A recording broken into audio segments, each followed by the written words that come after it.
A very good afternoon to one and all present here. I, Dr. Pooja Chawla, working as professor at ISF College of Pharmacy, Moga, welcome you all for the online expert series organized by ISF College of Pharmacy, Moga.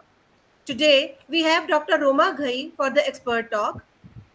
I take the opportunity to introduce Dr. Roma. She is working as professor in the Department of Pharmacology, KIET School of Pharmacy, KIET Group of Institutions, Ghaziabad.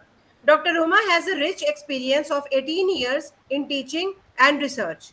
She has authored more than three books and more than 30 publications. She is the recipient of Outstanding Research Award from KIET Institute and C.V. Raman Award for her contribution in the research by KIET Group of Institutions. So, without taking much time, I hand over the dice to Dr. Roma. The topic of her presentation is pharmacovigilance, role and responsibilities from industry's perspective. Thank you so much, Dr. Roma, for joining us. Thank you so much. Thank you, Dr. Pooja Chawla, ma'am, for a nice introduction about me. Now, first of all, I would like to thank the management, respected Shri Parveen Garg, Chairman ISF Moga, Professor Dr. G.D. Gupta, Director cum Principal, ISF Moga, Professor Dr. R.K. Narang, Vice Principal Moga, and special thanks to Dr. Pooja Chawla. Thank you all for giving me this honor as well as this opportunity to present my topic on pharmacovigilance role and responsibilities from industry perspective. Now, pharmacovigilance is actually a need of the hour, and many of us do not know what are the roles and responsibilities in industry. So for that, I have taken this topic. So now I would like to start my topic. So the contents of the topic will be introduction of pharmacovigilance, goals of pharmacovigilance, objectives of pharmacovigilance, origin of pharmacovigilance, pharmacovigilance activities, the Pharmacovigilance Program of India, a brief about it, skills of pharmacovigilantes, the pharmacovigilance activities in industry, and how a particular case is handled in industry. What are the roles of different people in case handling process? Now, as you all know, the medicines we take, they are used to treat diseases. We take antibiotics to treat infections. We take analgesics to treat our pain. But have we thought that these medicines, though they can give us beneficial effect, but they can also produce some adverse consequences on our body? So we need to keep an eye on this safety. So this pharmacovigilance, it is a pharmacological science related to the collection, detection, assessment, monitoring and prevention of adverse reactions to pharmaceutical products. If we divide this pharmacovigilance word, pharmakon means, it's a Greek word which means drug. Vigilare, it is a Latin word to keep watch.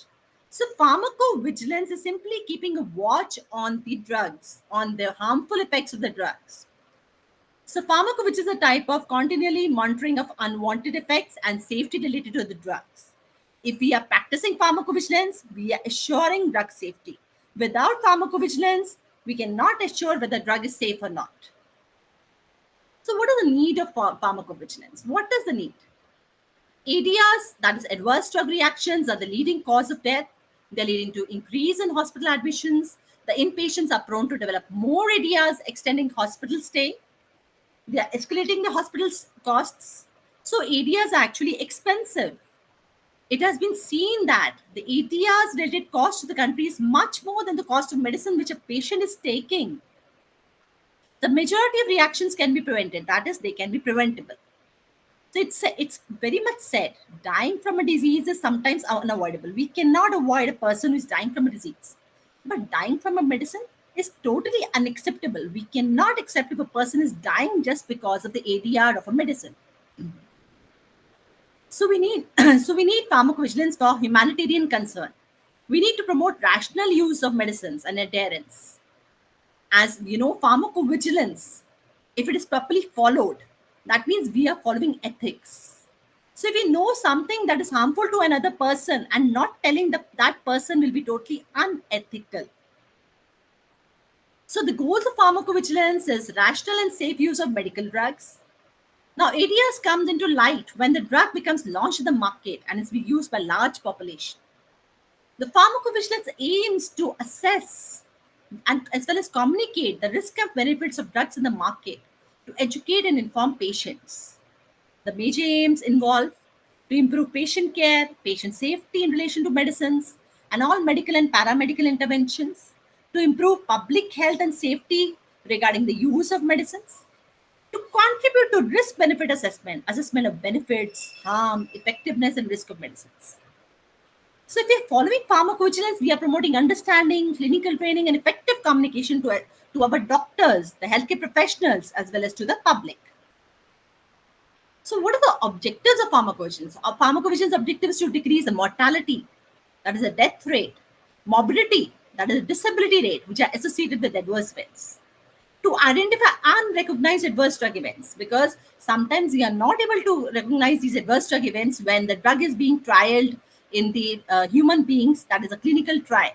At that time, sometimes we are not able to identify. So, we need to do continuous drug monitoring after the drug comes in the market. Early detection of unknown areas in drug interactions. To quantify the previously recognized ADRs. What is the frequency? Detection of increase in the frequency of known ADRs. Identify the risk factors which are involved in producing these adverse reactions. And what could be the possible mechanisms? Estimation of quantitative aspects of benefit risk analysis and spreading of information needed to improve drug prescribing and regulation, to evaluate the effectiveness of medicines in real world situations. So, how does pharmacovigilance started?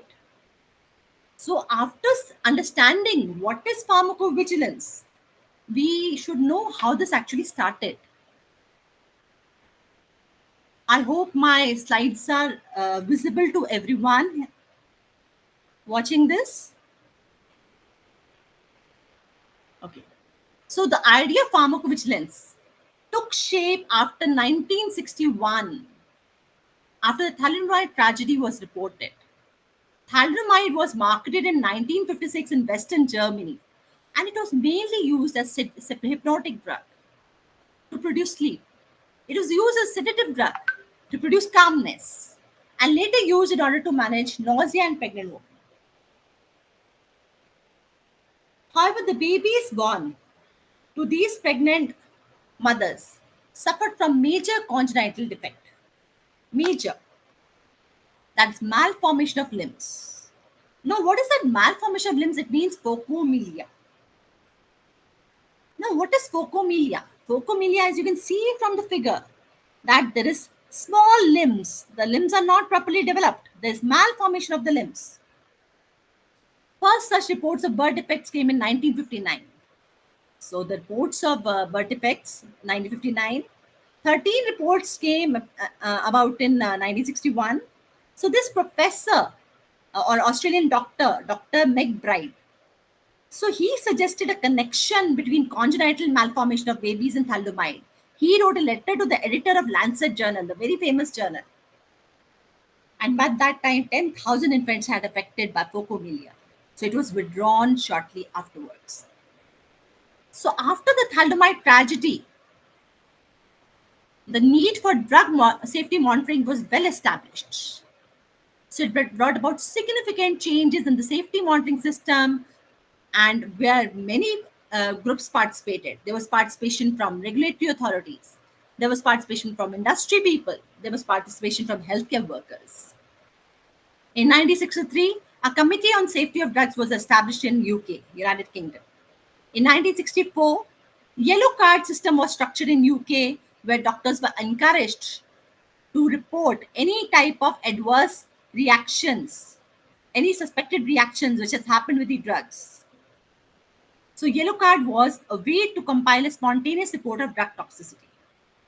In US, an amendment came which required safety and efficacy of drugs before pre-marketing submission was approved. So this amendment was approved. So because of this amendment, safety data had to include teratogenic tests in 3 different animals. So it actually produced mandatory that the teratogenicity, that is testing in 3 animals, is required. By 1964-65, National Adverse Drug Reaction Reporting System was initiated in countries like UK, Australia, New Zealand, Canada, West Germany, Sweden. In 1968, the famous WHO program for international drug monitoring began, with Uppsala Monitoring Center in Sweden being the collaborating center for this global initiative, whose main function was to communicate any type of safety signals recognized through the analysis of global data. In 1995, European Medicine Agency was set up. So actually we can see that pharmacovigilance programs started all over the world. So PV systems were aiming to monitor the risk-benefit ratio of drugs, as well as to improve the patient's safety and the quality of life. So PV activities, that is pharmacovigilance activities, include number one, collection of data, then managing the data on some database on safety of medicines, identifying new signals from individual case safety reports, proactive risk management to minimize any type of risk with use of drugs, communicating and informing stakeholders and patients, updating our package inserts on basis of discovered signals, adding warnings, precautions of the use of drugs. Sometimes drug got withdrawn on basis of discovered signals, and drug was withdrawn ultimately from the market. So these are PV activities. So our country also started the pharmacovigilance program. On 14 July 2010, the pharmacovigilance program of India was initiated under Ministry of Health, Family Welfare, Government of India with the AIMS, New Delhi, under the Aegis of CDSCO, that is Central Drug Standard Control Organization, as National Coordination Center for monitoring the areas in the country. Dr. Sundar Singh, former DCGI, Drug Controller General of India, he was responsible for relaunching this program in 2010. Earlier, it was launched with the help of World Bank support. Now, he was the person who also started National Hemovigilance Program. So, in 15th April 2011, the National Coordination Center shifted from AIMS New Delhi to Indian Pharmacopoeia Commission IPC Ghaziabad. So PVPI was launched with a wider objective to safeguard the health of 1.28 billion people of India. It includes not only the monitoring of drugs, it also now includes monitoring of herbals, traditional complementary medicines, monitoring of blood products, monitoring of biologicals, vaccines, medical devices. And other issues of relevance was also started studying by PVPI, like medication errors, because medication errors is such a thing which is responsible for majority of adverse events. Lack of efficacy reports, substandard abuse and misuse of medicines. Then other issues were use of medicines for indications which are not approved by the government of India or by the national government of any country. Assessment of drug-related mortality, adverse interaction of medicine with chemicals or the medicines and food. So if we see our PVPI program, so the main function of PVPI is monitoring the ADRs efficiently by setting up various ADR monitoring centers. So in this PVPI, the structure is like this, that we have ADR monitoring center across India, which is running by trained personnel. And the healthcare professional patients are sending reports to the ADR monitoring centers. ADR monitoring centers are coordinating with the CDSCO zonal subzonal offices. Then these ADR monitoring centers are sending the reports to National Coordination Center, which have got the committees and panels and working group. So we have the steering committee, which is giving direction to the working of NCC, National Coordination Ghaziabad. We have the working groups. We have different panels, signal review panel, core training panel, quality review panel.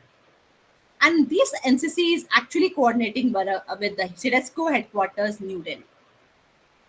Now, ultimately, the National Coordination Center, which has all collected reports, is coordinating with the WHO Center for International Drug Monitoring. So, the center is Uppsala Monitoring Center. Now, as you can see, the right-hand side, now CDSCO headquarters is actually taking reports from pharmaceutical industries in India. So, every industry, every pharmaceutical company is having pharmacovigilance department now. The reports are coming from National Immunization Program. It's coming from professional bodies to CDSCO.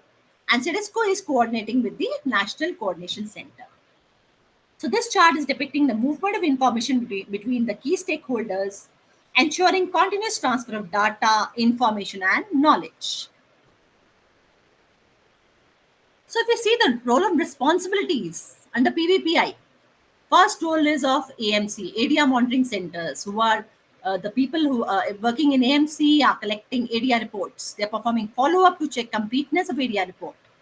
They are entering into a VigiFlow, which is a ICSR case management system. Then they are reporting to the National Coordination Center through VigiFlow. Then they are training, sensitization, and taking feedback from the physicians and giving feedback to the physicians regarding the ADRs of drugs or pharmaceutical products. The role of NCC, that's National Coordination Center, it is actually the National Coordination Center is preparing standard operating procedures, guidance documents, training manuals. They are collecting data from AMCs as well as from patients, because patients, they are sometimes directly reporting to NCC. Healthcare professionals are also directly reporting to NCC. And this NCC is then cross-checking the completeness. It is doing the causality assessment, that is assessing the how much likelihoodness the drug is associated with the adverse event.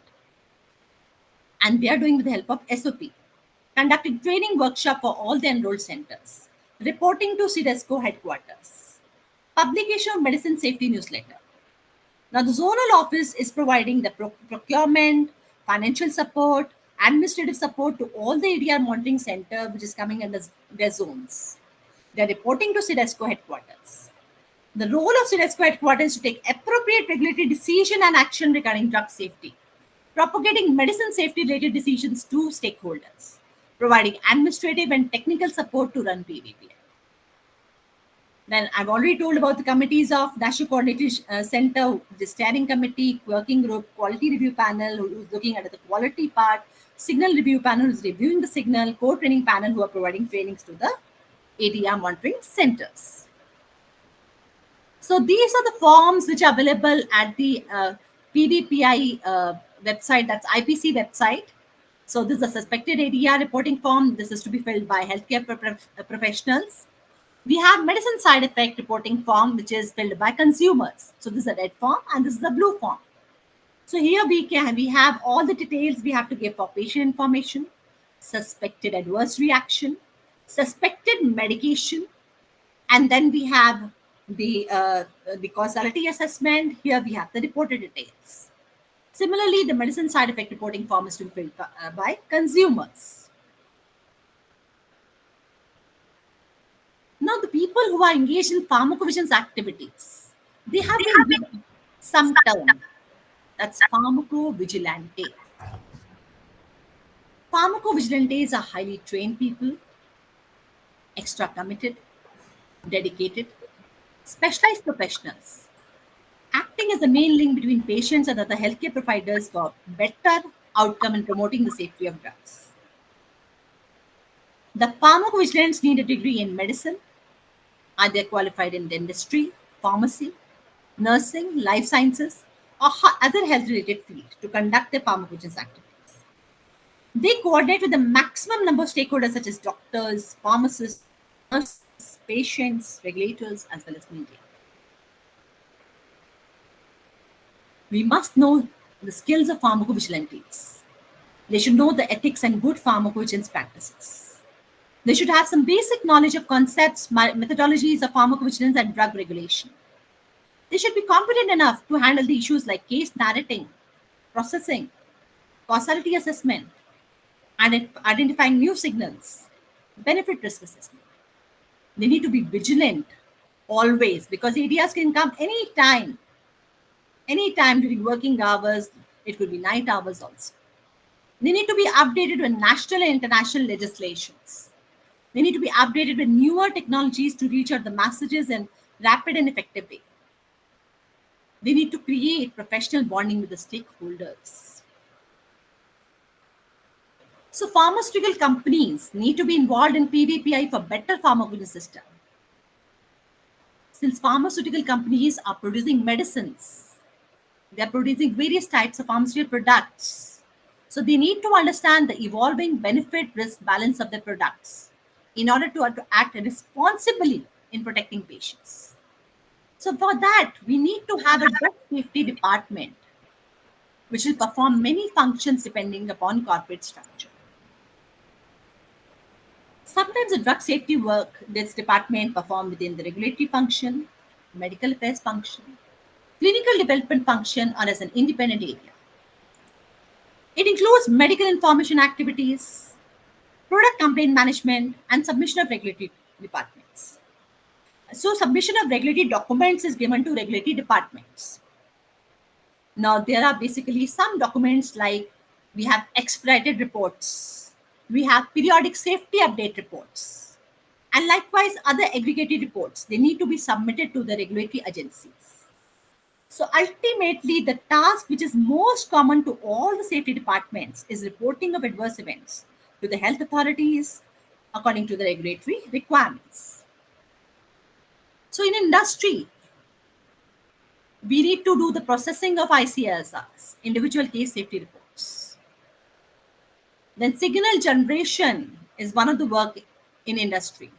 Submission of regulatory documents, medical information activities. It could be writing a narrative, it could be medical writing, it could be scientific writing, product complaint management, then giving support in pharmacoepidemiology studies or safety support in clinical trials. If the company is running clinical trials, then the pharmacovigilance staff will be very vigilant in seeing that if some adverse event comes in the patient during clinical trials, that needs to be immediately recorded. So as well as safety surveillance and other pharmacovigilance activities are done in the industry.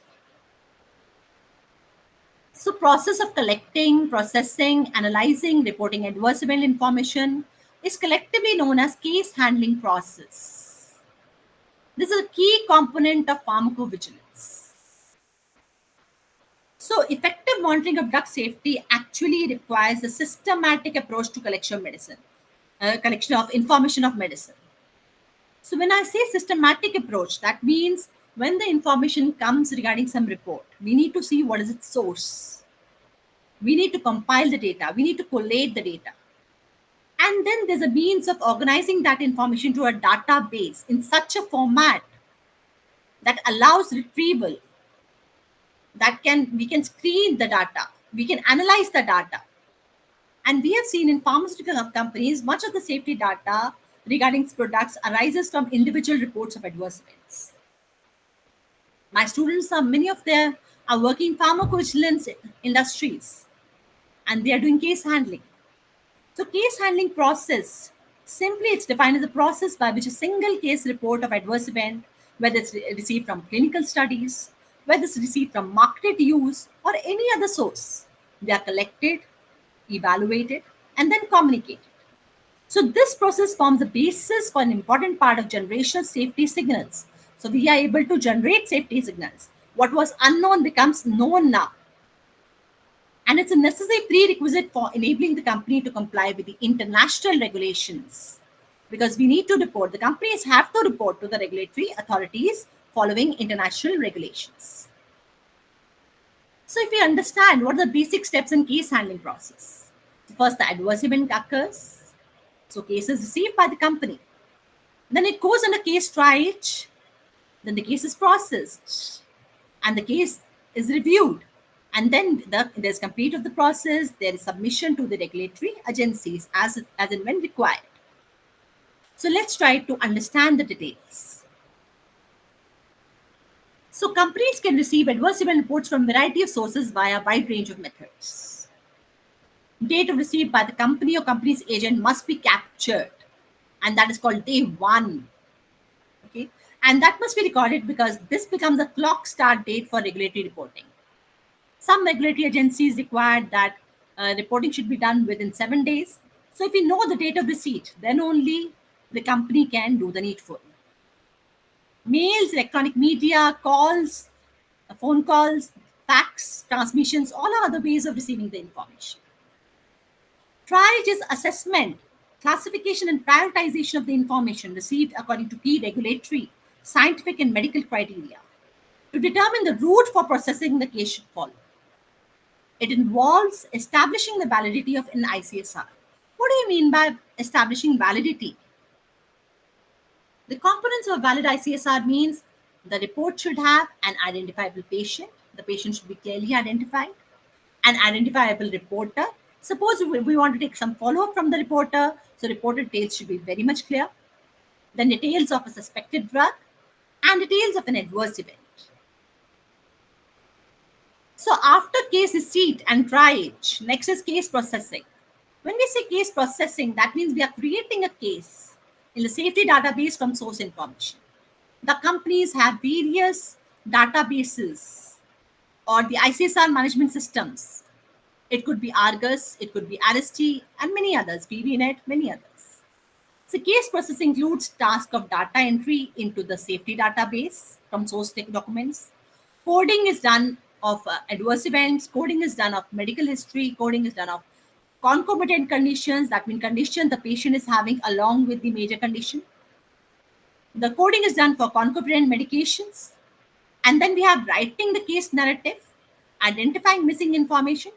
So all this is basically a part of case processing. If you see here, after case is triaged, we allot a case identification number. We allocate the case for processing. Simply, we are doing the data entry. We are coding them.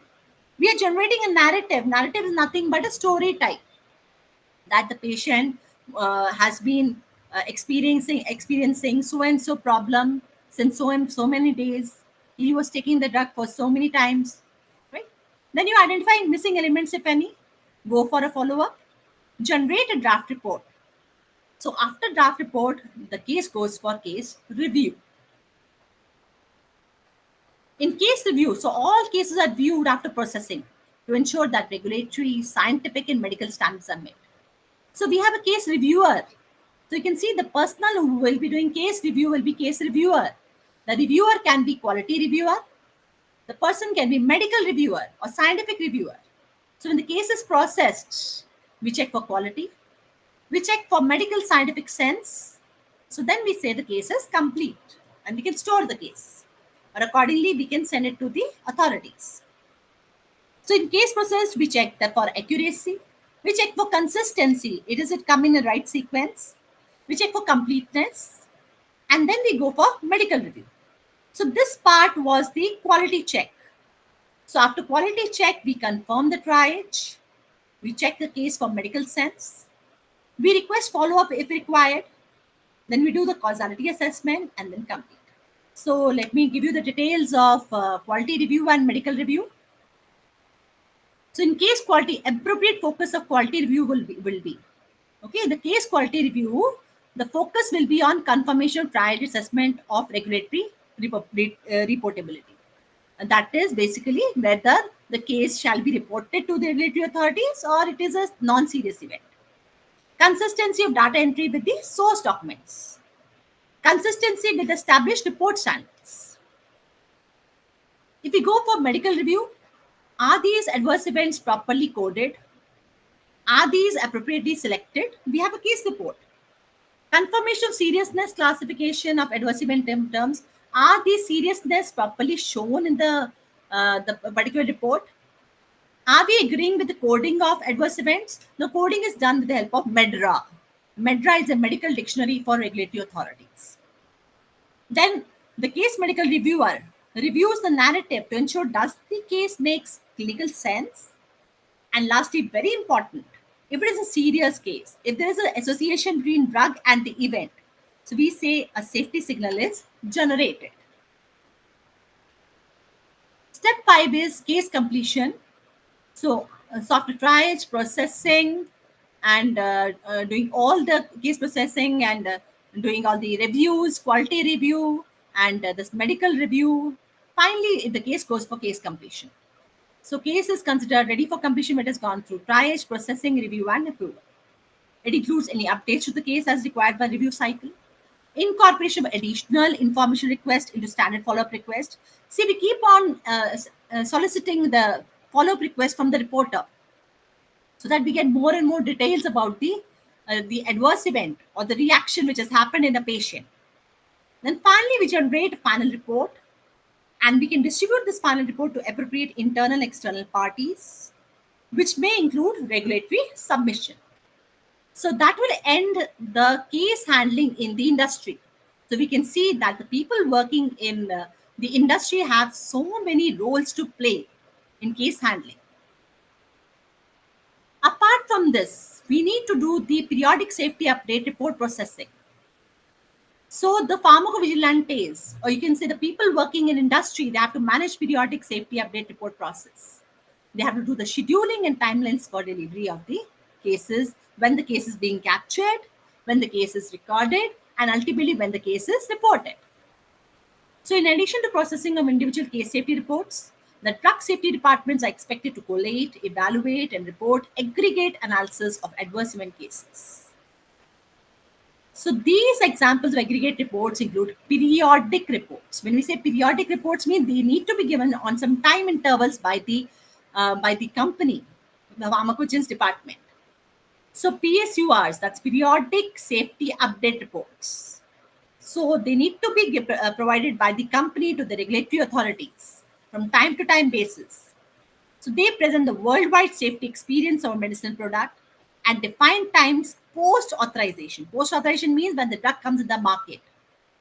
So the objective PSUR is to report all the relevant new information from appropriate sources, to summarize the market authorization status in different countries and any significant variations related to safety, to create periodically the opportunity for an overall safety re-evaluation. So basically, it is updating all the information which is getting from different types of sources. They are also checking what is the status in different countries of that product, whether that product some warning has been given, whether the product some update has been given. So ultimately, it is indicating whether changes should be made to product information in order to optimize the use of product. So ultimately, by following this pharmacovigilance process in the industry as well as in the government level, we are preventing the adverse effects. And here the industry is taking a very responsible action to prevent the adverse drug reactions by performing risk minimization activities. As soon it comes under their view that some drug made by them is providing some problem, is creating some problem to the patients, they need to update the patient information leaflet as per the instructions of regulatory authorities. They need to do the labeling and packaging of medicines and updating the legal status of medicines. And then they have to do monitoring of risk minimization activities. So you can see that this role and responsibilities from the industry perspective is very, very important if we want to prevent adverse effects, if we want to promote public safety, if we want to promote public health. So that ends my presentation. So all these are the references which can help in understanding how the role, how the different pharmacovigilantes, how the people working pharmacovigilance, they have such a very important role to promote public health in our country, and not only in our country, in many other countries. So that ends up my presentation. So thank you. Any questions? Thank you so much, Dr. Roma. Our director, Sir Dr. J.D. Gupta, sir, has also joined us. Uh,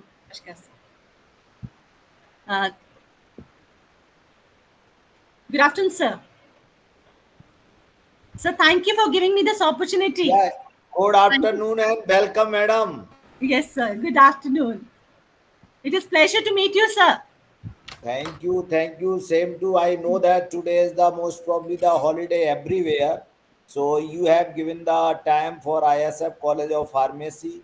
So first of all, I am thankful to you, and you have given one of the excellent delivery on the pharmacovigilance. You have considered all the aspects. Yes. So, as you know that this ISF dialogue series, I want to be organized in a long time up to the 365 days so that people connect to each other.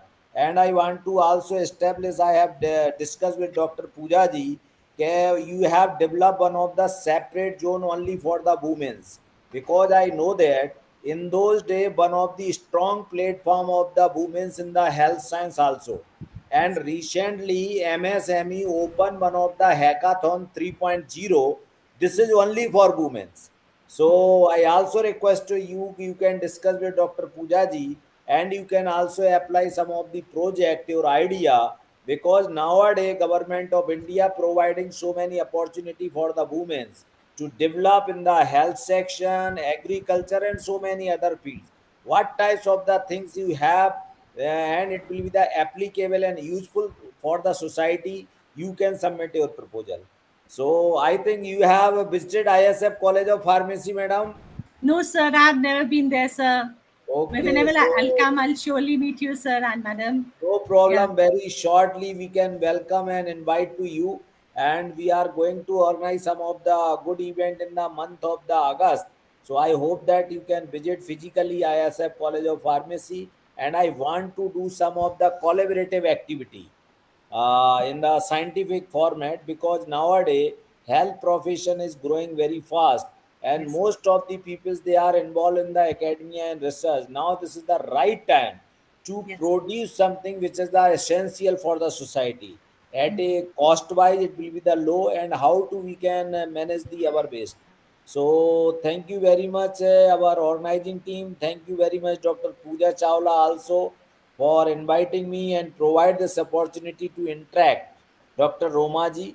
And in the coming day, we can also plan some of the other activity also. So again, welcome and thank you, madam. Thank you Thank you so so much, much, sir. sir.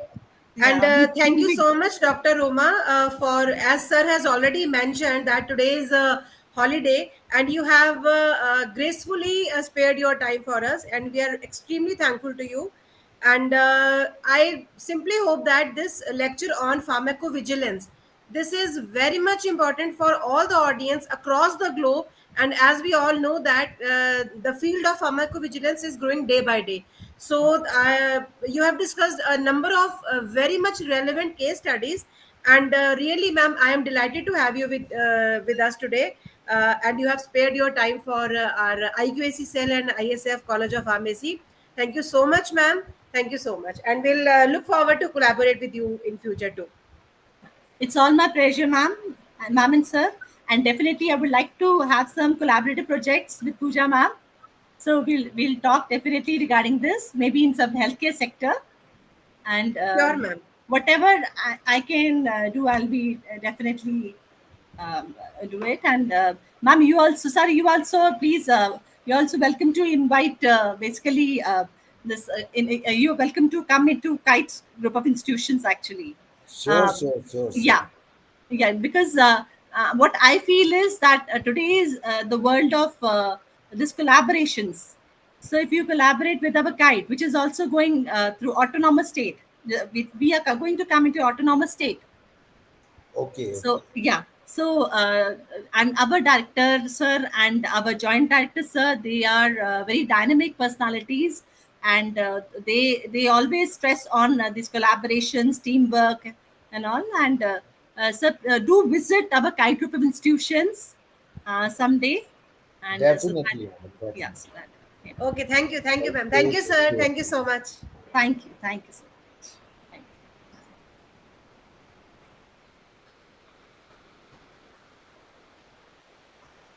Pooja ma'am, Saita.